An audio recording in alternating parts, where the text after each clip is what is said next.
ইতিহাসের পাতায় আরও একবার প্রত্যেকে স্বাগত জানাই। 2016 সালের যে এসএলএসটি হয়েছিল তার পরিপ্রেক্ষিতে যে চাকরি বাতিল হয়ে যায় 26,000 এবং সুপ্রিম কোর্টের নির্দেশ অনুযায়ী যে ফ্রেশ সিলেকশন বা রিক্রুটমেন্ট প্রসেস যে হওয়ার নির্দেশ দেওয়া হয়েছে সেটার কি হতে চলেছে এবং পরীক্ষা যদি হয়, নোটিফিকেশন যদি আসে, তাহলে কি হতে পারে সেই সমস্ত বিষয় নিয়ে কিন্তু আজকের এই ভিডিওতে আলোচনা করব। আমরা এই ভিডিওতে লজিক্যালি দেখার চেষ্টা করব যে অ্যাকচুয়ালি কি হতে চলেছে এবং মানে আমাদের কি করণীয় এই মুহূর্তে দাঁড়িয়ে।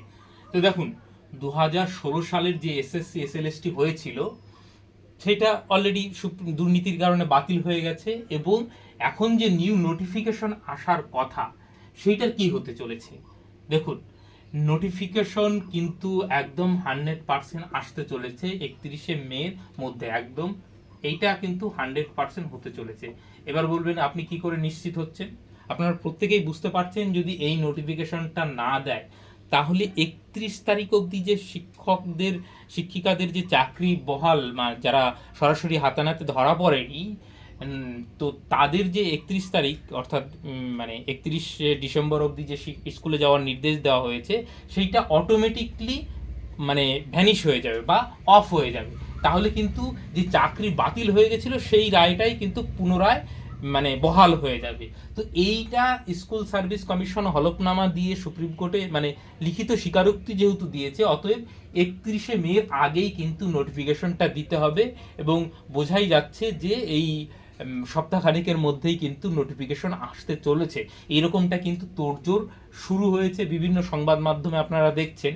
কিন্তু আরও একটা বিষয় বলি যে মানে এইটা যদি না করে, ধরুন রিভিউ পিটিশনের একটা ব্যাপার রয়েছে, অনেকে বলতে পারেন যে রিভিউ পিটিশন তো করেছে, সেক্ষেত্রে এটা না দিলেও তো হতে পারে, কিন্তু না, এটা কিন্তু হবে না। কারণ এই রিভিউ পিটিশনটা এখনো কিন্তু কবে শুনানি হবে কি হবে এইরকম কিন্তু কোনো বিষয় এখনো আমাদের সামনে পরিষ্কার হয়ে আসেনি। এবং জানেন যে নতুন বিচারপতি এসছেন, তিনি এই বিষয়টাকে কিভাবে দেখবেন, নিশ্চয়ই সময় লাগবে, সে তো একদম না দেখে না শুনে কিছু করবেন না।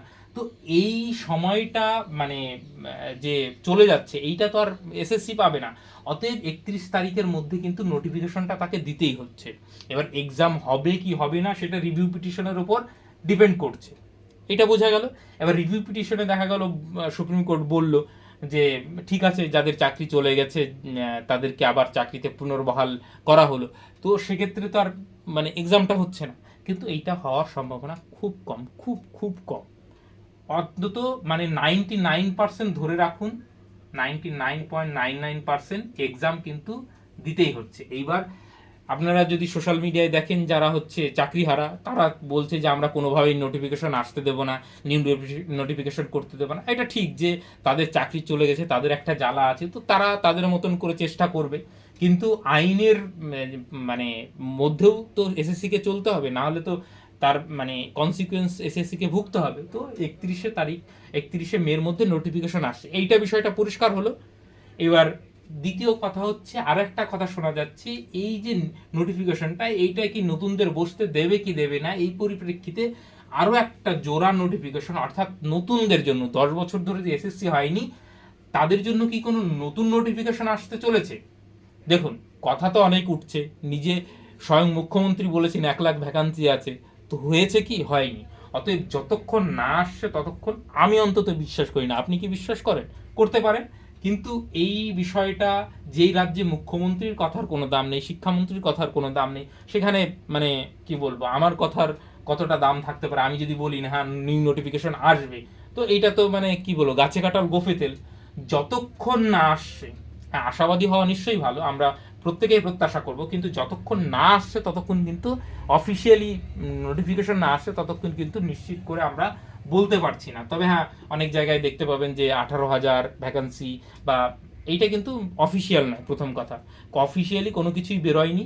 এবং বিভিন্ন জায়গা থেকে ভ্যাকান্সি চাওয়া হয়েছে এবং এসএসসি কিন্তু খুব সতর্কতার সঙ্গে, খুব গোপনীয়তার সঙ্গে কাজ করছে। এই ধরনের যে ইনফরমেশনগুলো, এগুলো মানে আমি মনে করি অন্তত খুব একটা সঠিক নয়। এইটা গেল। দ্বিতীয় কথা হচ্ছে যে এই এক্সামটা তো হচ্ছে বোঝা যাচ্ছে, তাহলে এই এক্সামটা কিভাবে হবে? 55 মার্কের হবে নাকি মার্ক বাড়ানো হবে, যে নতুন নিয়ম করা হবে সেইখানে কি করা হবে? দেখুন, একটা বিষয় নিশ্চিত, যে এই যে এক্সাম প্যাটার্ন বা নিউ এক্সামটা হচ্ছে এসএলএসটি, সেইখানে কিন্তু ওএমআর বেস এক্সাম হবেই। এখানে কিন্তু বর্ণনামূলক প্রশ্ন হওয়ার বা মানে অনেকটা বেশি করার সময় নেই, কারণ সময়টা খুব সংক্ষিপ্ত। অতএব ওএমআর বেস হচ্ছে এবং কার্বন কপি পাবে, এই রকমটা একদম মোটামুটি 100% নিশ্চিত। দ্বিতীয় কথা হচ্ছে প্রিলিমিনারি টেস্ট কি হবে। দেখুন, আমার যদি বক্তব্য শোনেন, এটা অফিসিয়াল নয়, এই প্রিলিমিনারি টেস্ট বা পিটি এক্সাম কিন্তু হবে না। কেন হবে না? ধরুন দুটো করে এক্সাম নিতে গেলে তার তো সময় সাপেক্ষ ব্যাপার রয়েছে, তো এই প্রিলিমিনারি টেস্ট কিন্তু হবে না। যদি হয় তাহলে কেন্দ্রীয় বিদ্যালয়গুলিতে যেভাবে নিয়োগ হয়, একদিনেই পরীক্ষা হয়, 10টা জিকে থাকলো, 10টা ম্যাথ থাকলো, 10টা কারেন্ট অ্যাফেয়ার্স থাকলো, সঙ্গে ধরুন 100 মার্কের কি 80 মার্কের সাবজেক্ট থাকলো, এরকমটা খুব বেশি হলে হতে পারে, কিন্তু আলাদা করে কিন্তু পিটি এক্সামের কোনো সম্ভাবনা নেই। পরীক্ষাটা হবে মূলত সাবজেক্ট বেস মানে করে, সাবজেক্ট বেস এক্সাম হবে, এইটা একদম 100% ধরে রাখুন। এইবার তাহলে আপনি কি করবেন? আপনি নতুন হন, পুরনো হন, 16 সালের ক্যান্ডিডেট হন, ফ্রেশ ক্যান্ডিডেট হন, অন্তত আপনার সাবজেক্টটা কিন্তু এই মুহূর্তে আপনার পড়া অত্যন্ত জরুরি, কারণ সাবজেক্টটা আপনার থাকবে, মেজর পোর্শন কিন্তু সাবজেক্ট থেকেই থাকবে।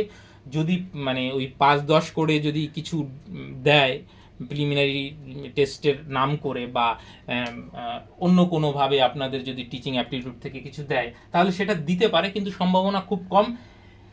এক্সাম কিন্তু সাবজেক্ট বেস হবে, এবং আপনি যদি নতুন হন, পুরনো হন, অবশ্যই যেই হন, অন্তত সাবজেক্টটা পড়তে শুরু করুন।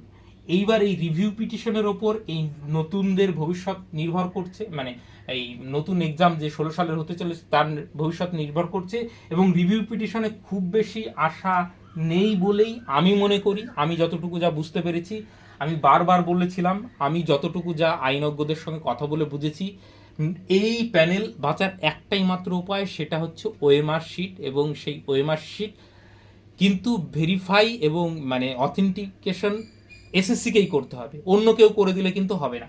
অতএব এই যে যে মানে অনেকে বিতর্ক করে যে ওএমআর তো পাওয়া গেছে, এই করছে, তার সার্টিফাইটাকে করবে যে হ্যাঁ এই ওএমআরটা সঠিক ওএমআর, সেইটা একমাত্র এসএসসি করতে পারে। কারণ আপনার ঘরে চুরি হয়েছে, আপনার ঘর থেকে কি চুরি হয়েছে আপনি বলতে পারবেন, পুলিশ থুরি এসে আপনাকে বলবে যে আপনার ঘরে এই ছিল, এই চুরি হয়েছে।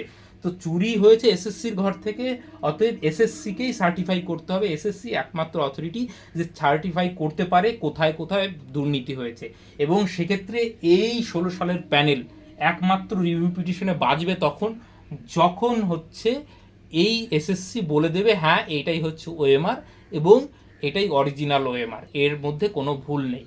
এই কথাটা যতদিন না এসএসসি বলতে পারবে, ততদিন কিন্তু এই রিভিউ পিটিশনের কোনো রকম কোনো সুরাহা হবে না বলেই আমি অন্তত যেটুকু যা বুঝেছি। তাহলে এই নোটিফিকেশনটা আসছে 31শে মের আগেই আসছে, হয়তো 20-25 তারিখের মধ্যেই আপনারা নোটিফিকেশন পেয়ে যাবেন। এবং এক্সাম ওএমআর বেস হচ্ছে, পিটি এক্সাম হচ্ছে না, এবং সাবজেক্ট বেস এক্সাম হচ্ছে, এইটুকুটা 100% বলা যাচ্ছে। বাকি নিউ নোটিফিকেশন আসবে কি না সেইটা বলা যাচ্ছে না।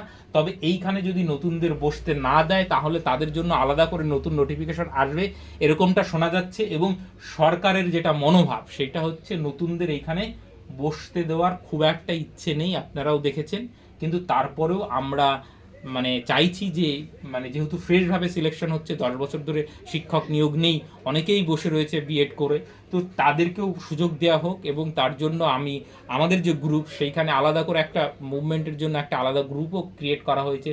যদি প্রয়োজন পড়ে, দেখা যাক এসএসসি কি বলে, আর 7 দিন মানে 7-8 দিনের মধ্যে বিষয়টা পরিষ্কার হয়ে যাবে। তো একটু অপেক্ষা করতেই হবে। এখনও যে যাই বলুক, যে পত্রিকা যাই বলুক, এখনও কিন্তু কোনো কিছুই অফিসিয়াল নয়। তবে এই যে এইটুকু যা বললাম, এটা আপনারাও লজিক্যালি যদি চিন্তা ভাবনা করেন, তাহলে আপনারা নিজেরাও বুঝতে পারবেন যে আমি যে কথাগুলো বললাম সেটা যুক্তিসঙ্গত কি না।